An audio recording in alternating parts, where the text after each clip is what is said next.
طريق سفر شكله عادي، لكن الشاحنة اللي ماشي عليه شايلة حاجة مهمة جدا تمنها روح شاب لسه خارج من السجن. فصلي على النبي عليه أفضل الصلاة والسلام واستعد وتعالى اما احكي لك. بيبدأ فيلمنا النهاردة برجل الأعمال وعضو مجلس الشعب برتاب، وهو رايح موقع التعدين بتاعه يقابل العالم المسؤول عن الحفر. وهنا بنفهم يا صديقي انه بيدور على يورانيوم علشان يبيعه بمبالغ ضخمة جدا. في الوقت ده بيبقى العالم بيتعصب على المساعد بتاعه وبيأمره يضاعف عدد العمال اللي شغالين على الحفر، وبيقول له لو وصلت يشتغلوا ليل نهار اعمل كده، المهم اننا نخرج اليورانيوم قبل ما برتاب يقتلنا كلنا. فبيوصل برتاب وبيتكلم مع العالم وبيعرفه انه اخد 5 دفعات من 5 دول مختلفة، طبعا على حس المعدن النادر اللي هيطلعه من بطن الارض. وبيأكد له العالم انه شغال وبيطلب منه يثق فيه، لان المعدن ده موجود في الارض وبكمية وفيرة،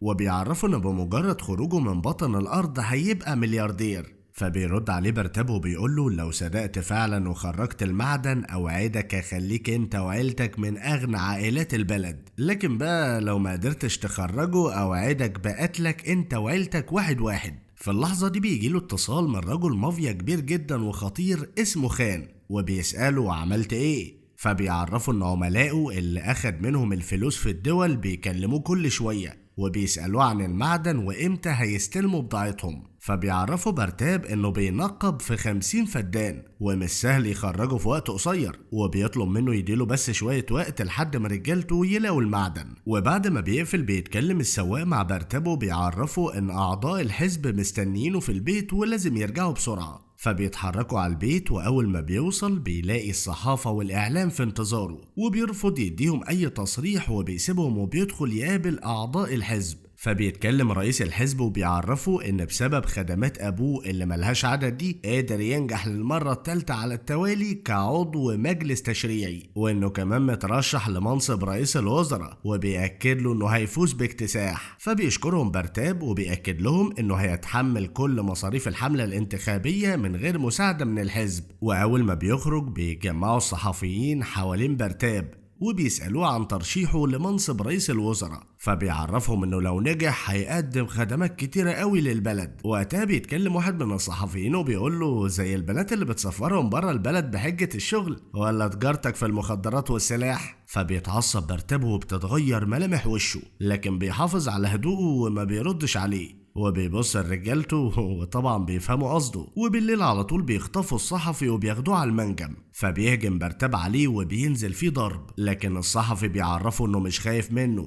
وبيأكد له انه لو حتى مات اكيد هيجي شخص تاني ويوقفه عند حده. ومن خلال كلامهم يا سيدي بنعرف ان الصحفي ده كان صاحبه وزميله المقرب. فبيتعصب برتاب عليه وبيعترف له انه قتل ابوه علشان يستلم مكانه في الحزب، ومش هيرتاح غير لما ينجح في منصب رئيس الوزراء. وبيكمل ضرب عليه لحد ما بيقتله، وبيأمر رجالته ياخدوا جثته ويدفنوها في المنجم. وفعلا بياخدوا الجثة وبيبدأوا الحفر، وبيتفاجئوا لما بيلاقوا قطعة من اليورانيوم. فبسرعة بيبعت للعالم علشان يتأكد انه المعدن اللي بيدور عليه، وبياخد العالم القطعة اللي لقوها وبيعرفوا انه هيفحصها وهيرد عليه. بعدها بنشوف مفوض الشرطة وهو بيتكلم مع الضابط مهرة وبيعرض عليه تاريخ برتاب كله. فبيعرفوا انه عضو تشريعي في حزب براجا ومن ضمن المرشحين لمنصب رئيس الوزراء، لكن بيشتغل في التعدين بشكل غير قانوني، وبيجمع من وراه مبالغ ملهاش عدد لان تحت ايده 300 فدان. وفي 1993 شركة في استكشاف المعادن قدرت تلاقي المعدن النادر اليورانيوم، وبسبب الإشعاع اللي بيخرج منه قدروا يستخدموه في صنع القنابل، وتسببوا في موت عدد كبير من الناس وتدمير بلاد كتير. وده السبب اللي خلى وزارة المناجم تحظره، ووزارة المخابرات عندها معلومات أكيدة بأنه بيتاجر في اليورانيوم، وعشان كده جالهم أوامر بالقبض عليه ومنع تصدير الشحنة اللي شغال عليها. وبيفهموا إن كيلو واحد من اليورانيوم يساوي 30 مليون روبية، وبيطلب منه يتخيل لو صدر كمية اليورانيوم الموجودة في أرضه هيبقى معاه فلوس قد إيه. فبيأمره يقبض على برتاب بأي طريقة بس متلبس. بعدها بقى يا صديقي بنروح لشاب اسمه هرشا والشهير بهانتر، وده بتاع مشاكل وقتالات شوارع ودخل السجن لأنه تهجم على شخص وتسبب في إعاقته. وأثناء ما بيكون قاعد بيسمع صوت مجموعة من المساجين بيضربوا مسجون زميلهم، فبيخرج يدافع عنه من غير ما يعرف هو مين، وبيعرفهم ان مش من الرجولة يهجموا كلهم على شخص واحد، فبيقترح عليهم يسيبوه يدافع عن نفسه ويهجموا عليه واحد ورا التاني. وفعلا بينفذوا كلامه، اول واحد بيهجم عليه بيمسكوا المسجون ده يموته من الضرب، وطبعا بيتعصبوا المساجين وبيهجموا عليه كلهم، فبيمنعهم هانتر وبيعرفهم انه اتفق معاهم يهجموا عليه واحد واحد، وطبعا كلامه واعتراضه لطريقتهم بيعصبهم جدا وبيهاجموه، فبيضطر يدافع عن نفسه وبيمسكهم يموتهم من الضرب حرفيا، بالرغم ان بيبقى معاهم سكاكين وعددهم كبير. وبعد قتال قوي بيوصلوا الحراس وبياخدوا المساجين على الحبس الانفرادي، وبيعتذر واحد فيهم للمسجون اللي كانوا بيهجموا عليه، فبيشاور المسجون لهانتر من بعيد. وقتها بيستغرب هانتر انه دافع عنه وكان ممكن يموت بسببه، وفي الاخر يشاور له كده ويشكره من بعيد، فبيعرفوا العسكري ان المسجون ده زعيم قوي جدا في مومباي. وبعد فترة بتنشر وسائل الإعلام خبر إن الحكومة قررت تفرج عن مجموعة من المساجين احتفالا بيوم الاستقلال، وبيبقى هانتر من ضمن المساجين دول. وأول ما بيوصل على بيته بيلاقي أمه بتهجم عليه تضربه، وبتعرفه إن سمعته عاملة لهم مشاكل كبيرة وتسبب في رفض العرسان لأخته، فبيطلب منها هانتر تهدى وبيقول لها بدل ما تستقبليني بأكلة حلوة بتضربيني. وبيتضايق هانتر لأنه مزعل أمه وبيعرفها إنه مش هيدخل في قتالات تاني وهيمشي عدل. وبنعرف بقى إن أخته عندها إعاقة في رجليها، وده سبب تاني لرفض العرسان ليها بالرغم إنها متعلمة وبتدرس في كلية الطب. في الوقت ده بيتكلم برتاب مع رجالته وبيأمرهم يسرعوا في إخراج المعدن من الأرض علشان يلحقوا يسلموه لخان.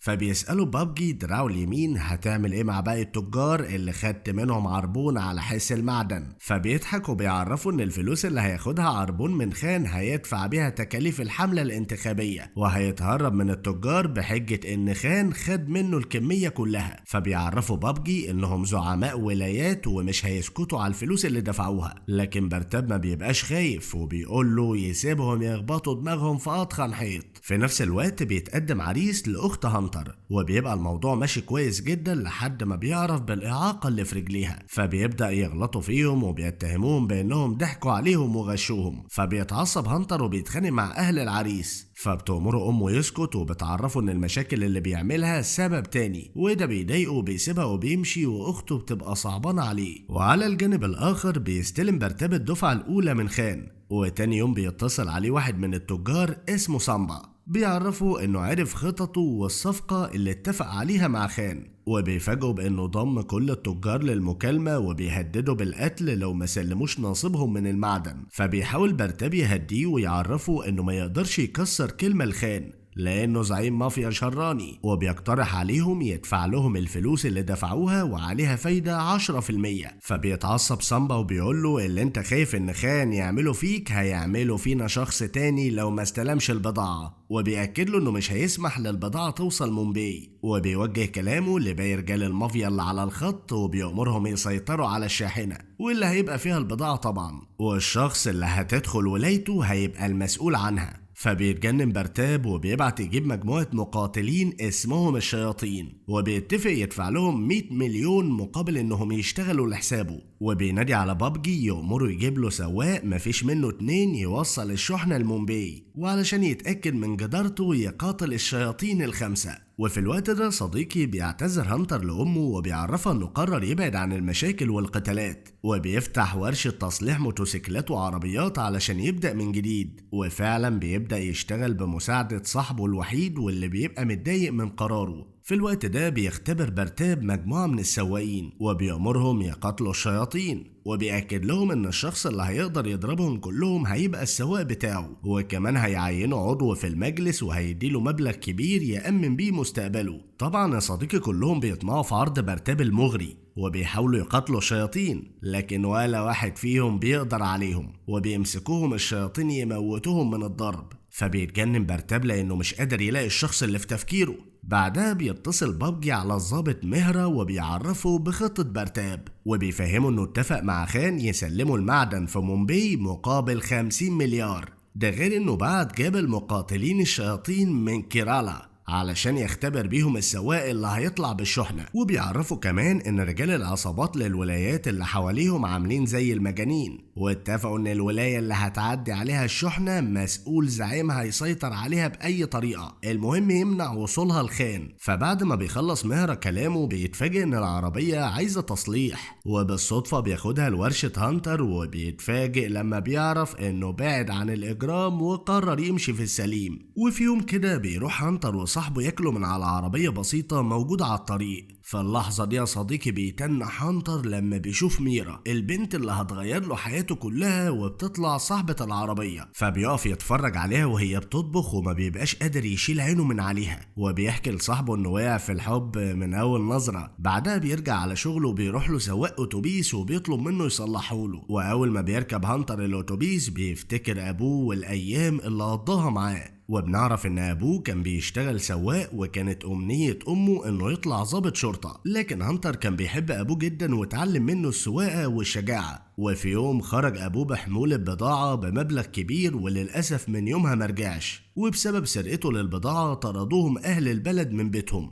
وبيتضايق هانتر لما بيفتكر ماضي ابوه وبيهون عليه صديقه. وفي الوقت ده بيوصل البلد مجموعة من الاشخاص وبيدوروا على هانتر في كل مكان، وبيسألوا عليه اهل البلد واحد واحد. فبيروح هانتر مرة تانية ياكل عند البنت اللي عجبته، وبيفرح جدا لما بيلاقيها بتدافع عن نفسها بقوة وشجاعة ومن غير ما تخاف من حد. فبيعرف صاحبه ان دي البنت اللي تستاهل تبقى مراته وتشيل اسمه. وعلى الجانب الآخر بيختبر برتاب مجموعة كبيرة من السواقين، لكن ولا واحد فيهم بيقدر يهزم المقاتلين الشياطين. وده بيعصبه جدا لأن الوقت بيمر ولازم يسلم الشحنة الخان. فبيتعصب على بابجي وبيقول له هاتلي صياد قوي من تحت الأرض. وبالليل بيلاقي هانتر مجموعة شباب بيحاولوا يعتدوا على ميرا، فبيهجم عليهم يضربهم وبيدافع عنها. وطبعا البت بتنبهر بقوته الجبارة. وبعد ما بيخلص هانتر على الشباب بيعرض عليها يوصلها لبيتها وبتوافق. فبيسألها عن سبب خروجها في الوقت المتأخر ده، وبتعرفه ان امها مريضة وكان لازم تخرج تجيب لها العلاج. وتاني يوم بيروح لها تحت البيت وبيستناها تخرج، وبتلاحظ انه معجب بيها وبتحاول تتهرب منه، لكن بيفضل يروح لها كل يوم لحد ما بتوافق انها تكلمه. وبيعترف لها هانتر انه معجب بيها وبيحبها، وده بيفرحها جدا، وبيبان عليها كده صديقي ان هي كمان معجبة بيه. وفي الوقت ده بقى بيجتمع مهرة مع مجموعة عساكر،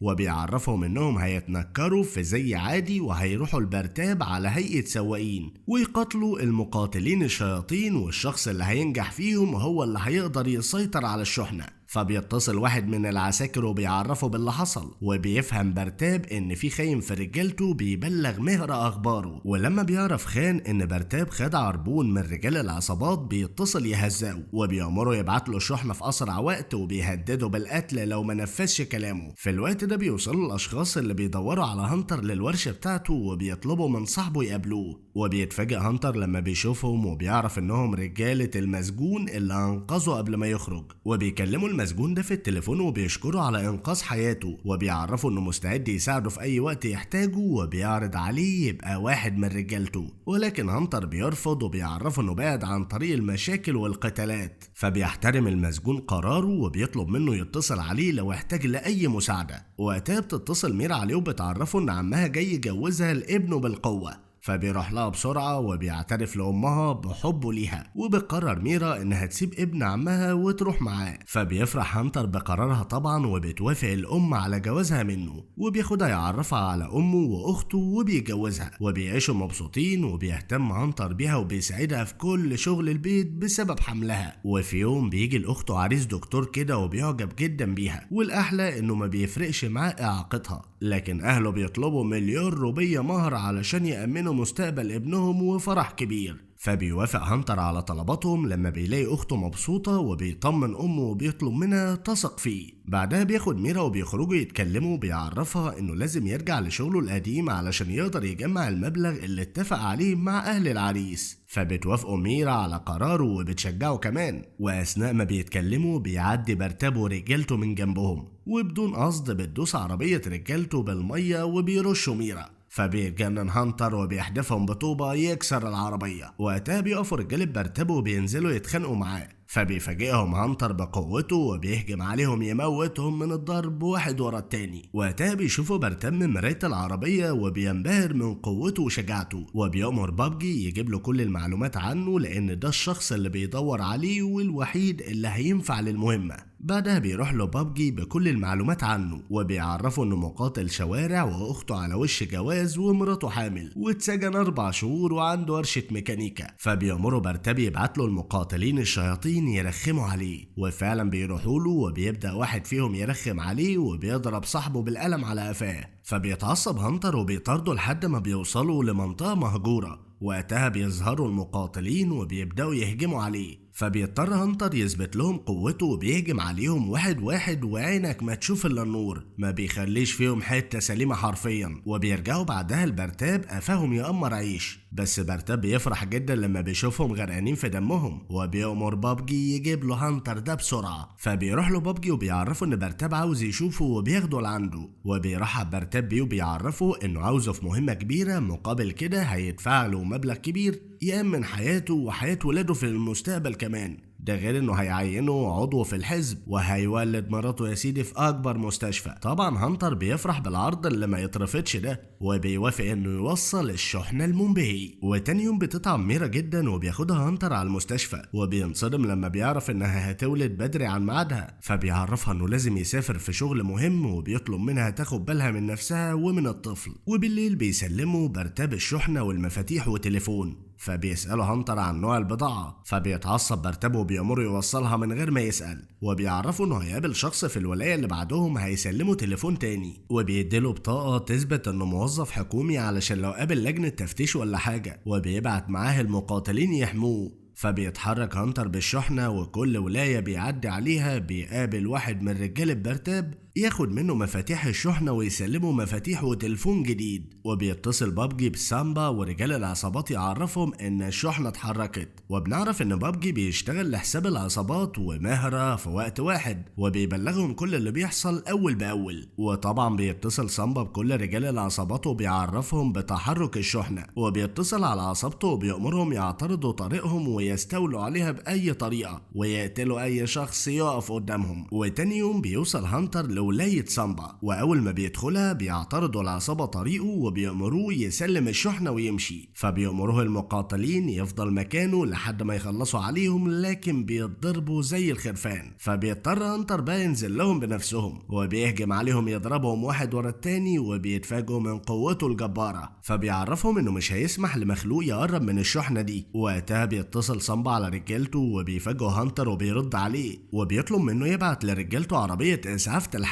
فبيتصل سامبا على رجال العصابات وبيعرفهم ان عصابته ما يقدروش يسيطروا عليها، وبيفهمهم ان اللي سايق الشحنة دي شخص قوي جدا ومش هينفع يستهينوا بيه. وبيكمل هانتر طريقه وكل ولاية بيدخلها بيوقفوها عصابتها، لكن هانتر بقوته بيقدر يخلص على اي حد يقف قدامه من غير ما يتأثر ولا ينجرح. وبيستغرب لما بيلاقي برتاب بيتصل عليه في كل مرة يقف فيها بالشحنة وبيأمره ما ينزلش من العربية مهما حصل. بعدها بتوقفوا عصابة وبيرشوا عينه بالالوان وبياخدوا الشاحنة وبيمشوا. فبيتجنن هانتر وبيتصل عليه برتاب يعرفوا انهم هيرجعوا له مرة تانية، وبيفهموا انه مأمن نفسه لانه متأكد ان 5 عصابات هيهاجموه. وبيعرفوا ان من غير المفتاح والتليفون اللي بيتغير وبيستلمهم في كل ولاية مش هيقدروا يفتحوا الشحنة. وهنا بقى بنفهم يا صديقي ان برتاب قافل الشحنة بباسورد معين، واللي هيحاول يفتحها غيره هتنفجر في وشه. وقتها بيسمعوا بابجي وبسرعة بيبلغ سامبا والعصابات، فبيتصلوا على رجالتهم وبيأمروهم يرجعوا الشحنة لهانتر. فبيستغرب هانتر وبيفهم ان في خاين في رجالة برتاب، لكن اللي ما بيقدرش يفهمه ازاي برتاب بيعرف مكانه واللي بيعمله بالظبط. وفي اثناء ما بيكون في الطريق بيتصل عليه برتاب وبيسأله وقفت بالشحنة ليه؟ فبيتعصب هانتر وبيوقف الشاحنة وبيعرفه انه مش هيتحرك غير لما يفهم هو بيعمل ايه. فبيعترف له برتاب انه مسلمه الشحنة بمليارات وكان لازم يزرع كاميرا متصلة بالنت علشان يعرف اللي بيحصل. فبيدور هانتر على الكاميرا لحد ما بيلاقيها وبيكسرها وبيطلب منه يثق فيه. بعدها بيعترض طريقه عصابة تانية وبيضطر يدخل معاهم في قتال قوي جدا وبيكسرهم من الضرب. وطبعا بيتصلوا على زعيمهم يعرفوه ان هانتر قوي جدا ومحدش قادر عليه.